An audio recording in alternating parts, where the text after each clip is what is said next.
역사의 물결 속에 숨겨진 진실이 있습니다. 우리가 알던 세계를 뒤흔드는 순간이 찾아올 때가 있죠. 400년의 시간을 뛰어넘어 한 여성의 인생을 완전히 바꿔놓은 충격적 발언이 있었습니다. 넬슨보다 위대한 제독, 이순신. 이 도발적인 주장은 그녀의 세계관을 산산조각 내버렸습니다. 영국 해군사관학교 에밀리 로웰 교수의 놀라운 발견과 충격적 여정을 지금 시작합니다. 그 전에 잠깐 1초 만에 누를 수 있는 구독, 좋아요 버튼을 꼭 눌러주시면 영상 제작에 큰 힘이 됩니다. 저는 에밀리 로웰입니다. 영국 해군사관학교 교수이자 전직 왕립 해군 장교죠. 제 인생의 대부분은 바다와 함께했습니다. 어릴 적부터 영국 해군의 상징이자 트라팔가르 해전의 영웅, 호레이쇼 넬슨 제독의 이야기를 들으며 자랐어요. 제가 해군의 길을 선택한 이유이기도 합니다. 트라팔가르 해전 220주년 기념 다큐멘터리를 준비하던 날, 동료 제임스가 태블릿을 들고 들어왔습니다. BBC 역사 채널의 인터뷰 영상이었어요. 옥스퍼드 대학의 마르코 젤렌 교수가 놀라운 발언을 하고 있었죠.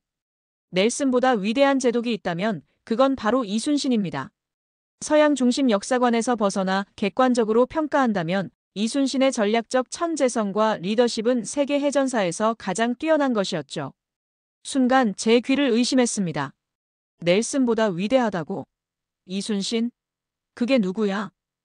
저도 모르게 목소리가 높아졌습니다. 젤렌 교수는 이순신이 일본의 대규모 침략에 맞서 수적 열세에도 불구하고 연전연승했다고 설명했어요. 특히 12척으로 133척을 물리친 명량해전은 세계 해전사에서 유례없는 승리라고 강조했습니다. 평생 넬슨을 우상으로 여겨온 제게 이런 주장은 충격 그 자체였습니다. 영국 해군의 전통과 자부심은 넬슨에 뿌리를 두고 있었으니까요. 그런데 그보다 위대한 제독이 있다니? 그것도 아시아의 작은 나라에서. 만약 이 주장이 사실이라면 서양 해전사에서 그의 이름은 언급되지 않았을까? 그날 밤 연구실에 남아 이순신에 대한 자료를 찾기 시작했습니다. 읽으면 읽을수록 놀라움은 커져갔습니다. 그는 단순한 군인이 아니었어요. 전략가이자 발명가이자 시인이자 리더였습니다. 그가 남긴 글에는 깊은 인간애와 책임감, 그리고 조국에 대한 헌신이 담겨 있었어요. 트라팔가르 220주년 다큐멘터리는 잠시 미뤄두고 이순신에 대한 새로운 프로젝트를 시작하기로 마음먹었습니다. 자료를 조사하다가 한국방송공사에서 제작한 이순신 다큐멘터리를 찾아 시청했습니다. 화면에 펼쳐진 장면들은 제 상식을 완전히 뒤흔들었습니다. 조선 수군이 펼친 하객진 전법은 놀라웠어요. 배들이 마치 살아있는 생물처럼 움직이며 적을 포위하는 모습이 인상적이었습니다. 이건 당시 서양 해군에서는 볼 수 없었던 전술이었죠. 특히 거북선이라는 철갑 전함에 대한 설명을 들었을 때는 그냥 입이 떡 벌어졌어요. 16세기에 이미 철갑선을 만들었다니. 유럽에서 철갑선이 등장한 것은 그보다 훨씬 후인 19세기였습니다. 이순신은 시대를 300년이나 앞서간 것이었죠. 다큐멘터리는 계속해서 이순신의 리더십을 보여주었어요. 그는 병사들과 함께 식사하고 그들의 안위를 걱정했습니다. 전쟁 중에도 민간인 보호를 최우선으로 했죠. 이런 모습은 제가 알던 군사 지도자들과는 달랐어요. 한 장면에서는 이순신이 쓴 시가 낭독되었습니다. 한산도 달 밝은 밤, 홀로 배에 앉아있으니. 지는 달은 나를 비추고 슬픈 바람은 내 옷깃을 흔드네. 전쟁의 소용돌이 속에서도 이런 시적 감수성을 유지했다는 사실이 놀라웠습니다. 이순신은 단순한 전략가가 아니었어요. 그는 인간적인 리더였습니다. 다큐멘터리가 끝난 후 저는 한동안 움직일 수 없었어요. 제가 알던 해전사 군사 리더십에 대한 모든 통념이 흔들리고 있었습니다. 이순신의 난중일기 영역본을 구해서 읽기 시작했습니다. 그의 글은 놀라울 정도로 솔직하고 인간적이었어요. 승리의 기쁨보다는 전사한 병사들에 대한 애도가 더 많았습니다. 백성들의 고통에 대한 걱정이 곳곳에 묻어났죠. 바람이 불고 파도가 높은데 배 안의 군사들이 추위에 떨고 있다. 내 어찌 편안하게 잠들 수 있으랴. 이 글을 쓴 사람은 단순한 군인이 아니었습니다. 그는 깊은 인간애를 가진 지도자였어요. 넬슨도 위대한 지도자였지만 이순신에게서는 다른 종류의 위대함을 느꼈습니다. 며칠 동안 자료를 더 찾아보면서 이순신의 전략적 천재성에 대해 더 깊이 이해하게 되었어요. 그는 단순히 용감하게 싸우는 것을 넘어 지형과 조류, 바람의 방향까지 계산해 넣은 과학적 전략가였습니다. 특히 하객진 전법은 정말 놀라웠어요. 마치 체스 게임을 하듯 적을 유인해 들어오게 한 뒤 양쪽에서 포위하는 전술이었죠. 이건 당시 세계 어디에서도 볼 수 없었던 혁신적인 해상 전술이었습니다. 이순신의 리더십 스타일도 깊은 인상을 남겼어요. 그는 권위적이지 않았습니다. 병사들과 함께 먹고 그들의 의견을 존중했죠. 이런 모습은 16세기 군대에서는 매우 이례적인 것이었습니다. 연구를 진행할수록 한 가지 확신이 들었어요. 이순신의 이야기는 더 널리 알려져야 한다는 것. 그의 리더십과 전략은 현대에도 배울 점이 많았습니다. 직접 한국에 가서 이순신의 발자취를 따라가 보기로 결심했어요. 책과 영상으로만 접하는 것보다 직접 그 현장을 보고 느끼는 것이 중요하다고 생각했습니다. 영국 해군사관학교 교수진 회의에서 저는 조심스럽게 제안을 꺼냈습니다. 이순신 제독에 대한 다큐멘터리를 제작하고 싶습니다. 그의 전략과 리더십은 우리 학생들에게 귀중한 교훈이 될 거예요. 순간 회의실이 조용해졌습니다. 모두의 시선이 저에게 꽂혔죠. 학장인 윌리엄 경이 먼저 입을 열었어요. 에밀리, 그 한국 장군 말이군. 흥미롭지만 우리는 영국 해군사관 학교야. 우리 전통과 역사를 가르치는 것이 우선이 아닐까? 역사학과 교수인 리처드가 물었습니다. 그렇다면 넬슨과 비교해 볼 필요가 있겠군. 과연 그가 넬슨만큼 위대했는지 말이야. 몇몇 교수들이 불편한 기색을 보였어요. 넬슨은 영국 해군의 신화와도 같은 존재였으니까요. 이건 누가 더 위대한가를 가리는 경쟁이 아닙니다. 서로 다른 시대, 다른 환경에서 보여준 리더십의 다양한 모습을 배우는 기회죠. 열띤 토론 끝에 학장이 결론을 내렸습니다. 에밀리, 당신의 열정은 이해하지만 공식 커리큘럼에 포함시키기에는 아직 시기상조입니다. 개인 연구로 진행하세요.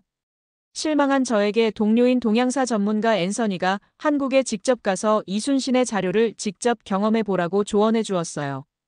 그의 말에 용기를 얻어 저는 한국행을 결심했습니다. 인천국제공항에 도착했을 때 첫인상은 압도적이었습니다. 현대적인 건축물과 효율적인 시스템에 놀랐어요. 영국의 히드로 공항과는 또 다른 분위기였죠. 모든 것이 빠르고 정확하게 움직이는 듯 했습니다. 서울에서 하룻밤을 보낸 후 저는 통영으로 향했어요. 이순신의 발자취를 따라가기 위한 첫 번째 목적지였습니다.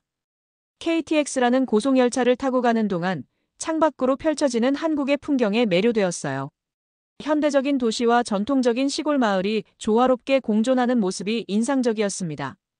통영에 도착했을 때는 이미 해가 저물고 있었어요. 바다 냄새가 코끝을 스쳤습니다. 이순신이 지켰던 바다, 그가 목숨을 걸고 싸웠던 그 바다가 바로 여기였군요. 숙소에 짐을 풀고 저녁을 먹기 위해 작은 식당에 들어갔어요. 메뉴판을 보니 충무김밥이라는 음식이 눈에 띄었습니다. 충무김밥을 검색해보니 충무는 이순신 장군의 다른 이름이었어요. 이 김밥은 그를 기리기 위해 만들어진 음식이었죠. 이순신의 이름을 딴 음식이라니. 그가 이 지역 사람들에게 얼마나 중요한 존재인지 실감할 수 있었습니다. 주문한 충무김밥은 간단하지만 맛있었어요. 다음 날 아침 통영항에서 한산도로 가는 전기 여객선을 탔어요. 앤서니를 통해 소개받은 가이드 강현수 씨가 한산도 선착장에서 저를 기다리고 있었습니다. 강현수 씨는 먼저 한산도 제승당으로 저를 안내했습니다. 이순신이 이곳에서 전략을 세우고 군사들을 훈련시키고 난중일기를 썼다고 설명했어요. 이순신 장군은 매일 아침 이 바다를 보며 명상했다고 합니다. 그는 항상 바다를 알아야 바다에서 이길 수 있다고 했죠. 해군 장교로서 저도 그 말이 가슴에 와닿았습니다. 바다는 그저 물이 아니라 살아 숨쉬는 존재와도 같으니까요. 오후에는 한산도 앞바다로 나갔습니다. 작은 보트를 타고 한산 대첩이 벌어졌던 해역을 둘러보았어요. 이순신 장군은 이곳의 지형을 완벽하게 활용했어요. 좁은 수로로 적을 유인한 뒤 하객진 진법으로 포위했죠. 마치 독수리가 날개를 펼치듯이 말이에요. 강현수의 설명을 들으며 바다 위에서 그 전투를 상상해보니 소름이 돋았습니다. 수백 척의 배들이 서로 부딪히고 화살과 포탄이 날아다니고 바다는 붉게 물들었겠죠. 그 혼란 속에서도 이순신은 냉철하게 전체 상황을 통제했다니 놀라웠어요.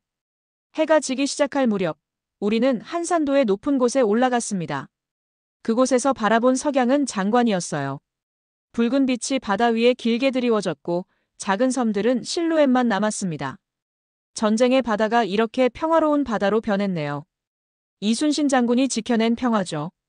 그가 없었다면 우리는 지금 이 풍경을 볼 수 없었을 겁니다. 강현수의 말에 깊은 울림을 느꼈습니다. 이순신은 단순히 전투에서 이긴 장수가 아니었어요. 그는 평화를 지킨 수호자였습니다. 그의 승리는 살기 위한 것이지 정복을 위한 것이 아니었죠. 통영에서의 둘째 날, 강현수 박사와 함께 본격적인 해전 현장 탐사를 시작했습니다. 우리는 작은 연구선을 빌려 한산도 앞바다로 나갔어요. 이곳이 바로 일본 함대가 들어온 경로입니다. 이순신 장군은 이 좁은 수로에 그들을 유인했죠.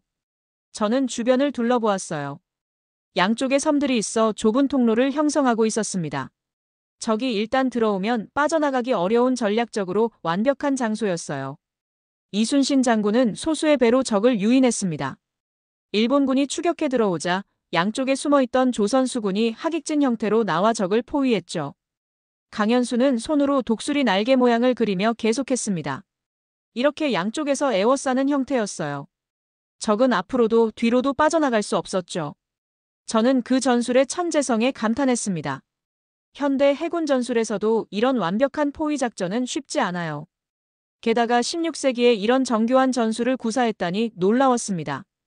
강현수 박사는 조류의 방향, 바람의 패턴, 그리고 지형적 특성에 대해 설명했습니다. 이순신은 이 모든 요소를 고려해 전략을 세웠다고 해요. 저는 해군 장교로서 이런 세부 사항에 깊은 인상을 받았습니다. 현대 해군도 첨단 기술을 사용해 이런 환경 요소를 분석하는데 이순신은 400년 전의 경험과 관찰만으로 일을 해냈으니까요. 오후에는 해전의 심리적 측면에 대해 이야기했습니다. 이순신은 단순히 물리적 전투만 준비한 것이 아니라 심리전도 중요하게 생각했다고 해요. 이순신 장군은 북과 나팔 소리로 적을 위협했습니다. 조선 수군이 일제히 함성을 지르고 북을 두드리면 그 소리가 바다에 울려 퍼져 적에게 심리적 압박을 줬죠. 수백 명의 조선 수군이 일제히 함성을 지르고 북소리가 바다에 울려 퍼지는 모습을 상상해 보았습니다. 그것은 분명 적에게 공포를 안겨주었을 거예요. 하루 종일 해전 현장을 탐사하며 저는 이순신의 전략적 천재성을 더 깊이 이해하게 되었어요. 그는 단순히 용감한 장수가 아니라 과학적 사고와 인문학적 소양을 갖춘 전략가였습니다. 오늘 배운 내용을 정리하면서 이순신의 전략이 현대 해군 교육에 어떻게 적용될 수 있을지 구상했어요. 그의 지형 활용법, 환경 요소 분석, 그리고 심리전 기법은 오늘날에도 충분히 가치 있는 교훈이었습니다. 창밖으로 통영의 밤바다가 보였습니다. 어두운 바다 위로 어선들의 불빛이 반짝였어요. 400년 전 이순신도 이런 밤바다를 보며 내일의 전투를 계획했겠죠. 그 생각을 하니 묘한 연결감이 느껴졌습니다. 내일은 더 놀라운 이야기, 명량해전의 현장으로 떠납니다. 12척으로 133척을 물리친 그 기적 같은 승리의 현장을 직접 보게 될 거예요. 기대와 설렘으로 쉽게 잠들 수 없었습니다. 다음 날 통영에서 진도로 이동해 명량해전이 벌어진 울돌목을 찾았습니다. 울돌목에 도착하자 강한 바람이 저를 맞이했습니다. 해협은 생각보다 좁았어요. 진도와 해남 사이의 이 좁은 통로는 조류가 매우 빠르기로 유명하다고 합니다. 안내판을 보니 울돌목이라는 이름은 물살이 바위에 부딪혀 울음소리를 낸다고 해서 붙여진 이름이라고 해요. 귀를 기울이니 정말로 바다가 우는 듯한 소리가 들렸습니다. 잠시 후 현지 해양연구소의 박지훈 박사가 안내해 주었습니다. 우리는 작은 연구선을 타고 울돌목으로 나갔어요. 울돌목은 하루에 2번, 조류의 방향이 완전히 바뀝니다. 그때 엄청난 소용돌이가 생기죠. 1시간쯤 지났을까 갑자기 바다가 변하기 시작했습니다. 잔잔하던 물결이 요동치기 시작했고 배 주변으로 소용돌이가 생겼어요. 배가 심하게 흔들렸습니다. 이 정도 조류에서 배를 조종한다는 것은 엄청난 기술과 경험이 필요했을 텐데요. 게다가 전투를 하면서 이 조류를 전략적으로 활용한다니 정말 놀라웠습니다. 이순신 장군의 배들은 이 조류에 익숙했지만 일본 배들은 그렇지 않았습니다. 그래서 많은 일본 배들이 조류에 휩쓸려 통제력을 잃었죠. 이런 조건에서 어떻게 12척으로 133척을 이길 수 있었을까요? 저는 물었습니다. 그것이 바로 이순신 장군의 천재성입니다. 그는 자연을 아군으로 만들었죠. 이 좁은 해협에서는 적의 수적 우세가 오히려 약점이 되었어요. 많은 배들이 서로 엉키고 조류에 휩쓸렸으니까요. 오후에는 명량대첩기념관을 방문했습니다.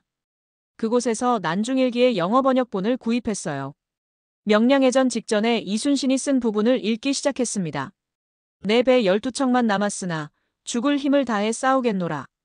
그의 결연한 각오가 담긴 문장에 가슴이 뭉클해졌습니다.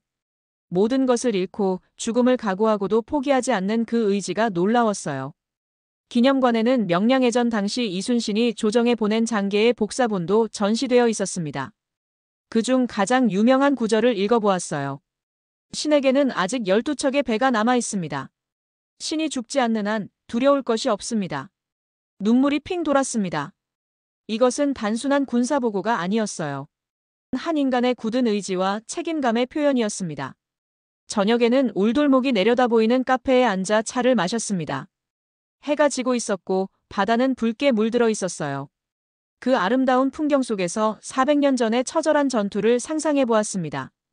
12척의 작은 함대가 133척의 거대한 적함을 상대하는 모습을, 죽음을 각오한 병사들의 얼굴을, 그리고 그 모든 것의 중심에 서 있는 이순신의 모습을. 그날 밤 숙소로 돌아와 난중일기를 더 읽었습니다. 명량해전 이후의 기록들이었어요. 승리의 기쁨보다는 전사한 병사들에 대한 애도가 더 많았습니다. 이순신은 승리 속에서도 겸손했고 부하들의 희생을 깊이 아파했어요. 필사즉생. 이순신의 말이 떠올랐습니다. 반드시 죽고자 하면 살 것이고 살고자 하면 죽을 것이다. 그는 죽음을 각오했기에 오히려 승리할 수 있었던 거죠. 이 여정을 통해 저는 이순신이 단순한 군사 지도자가 아니라는 것을 깨달았습니다. 그는 철학자였고 시인이었으며 무엇보다 깊은 인간애를 가진 사람이었어요. 그의 리더십은 단순히 명령하는 것이 아니라 스스로 모범을 보이는 것이었습니다.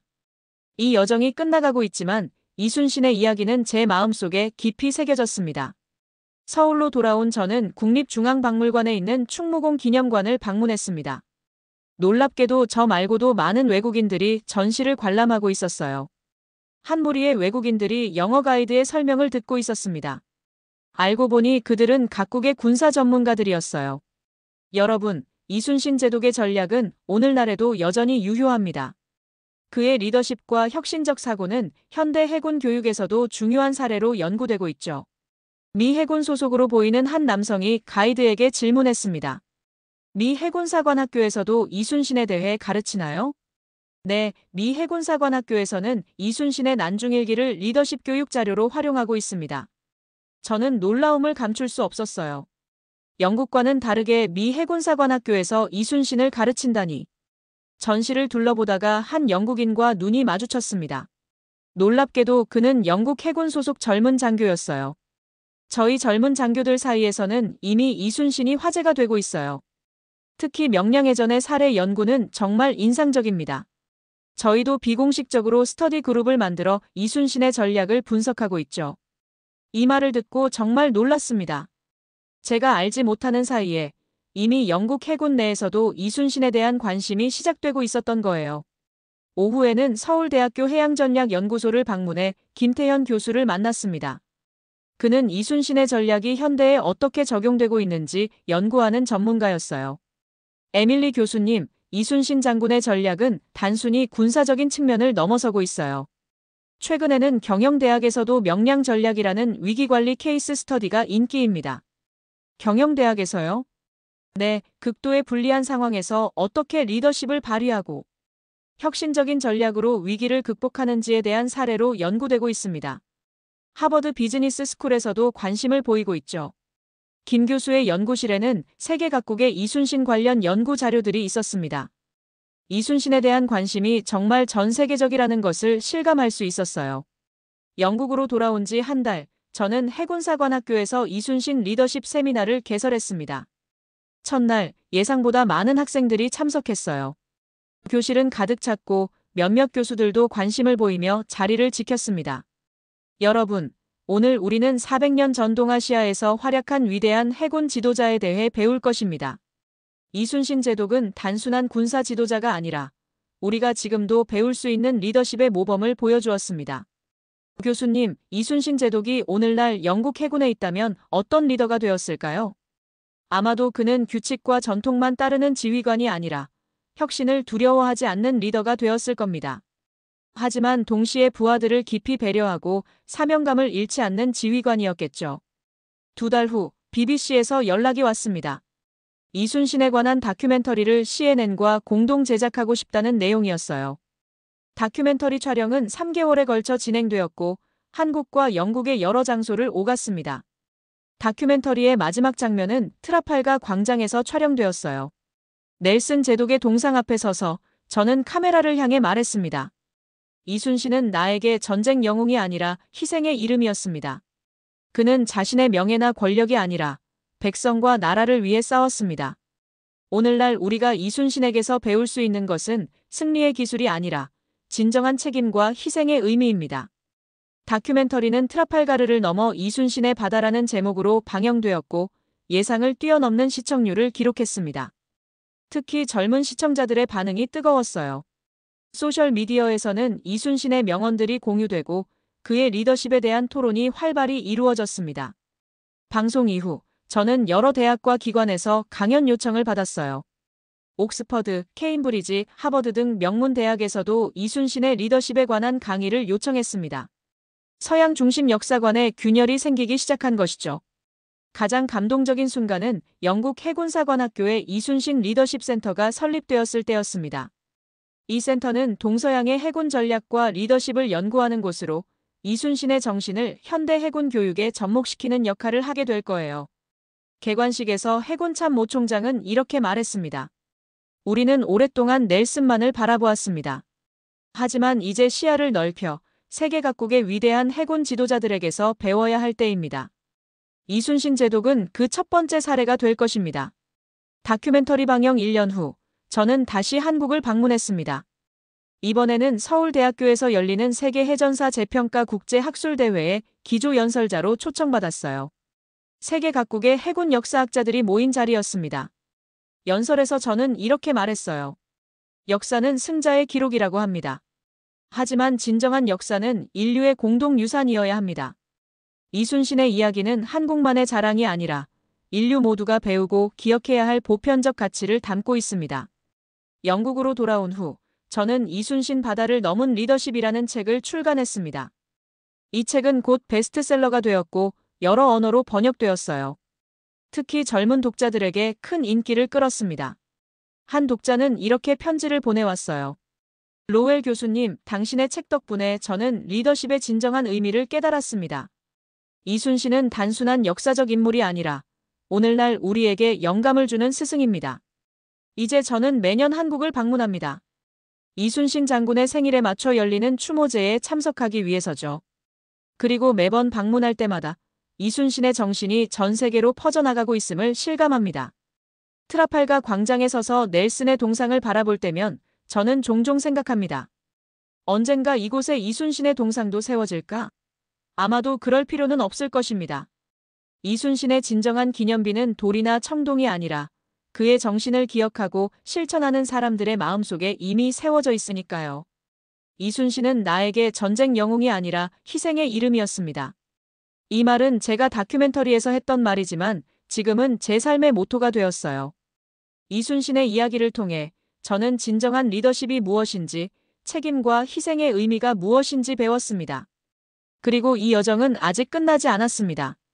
이순신의 정신은 계속해서 세계 젊은이들에게 전해질 것이고 그의 리더십은 국경과 시대를 넘어 우리에게 영감을 줄 것입니다. 바다를 건넌 이순신의 이야기, 그것은 이제 인류 공동의 유산이 되었습니다.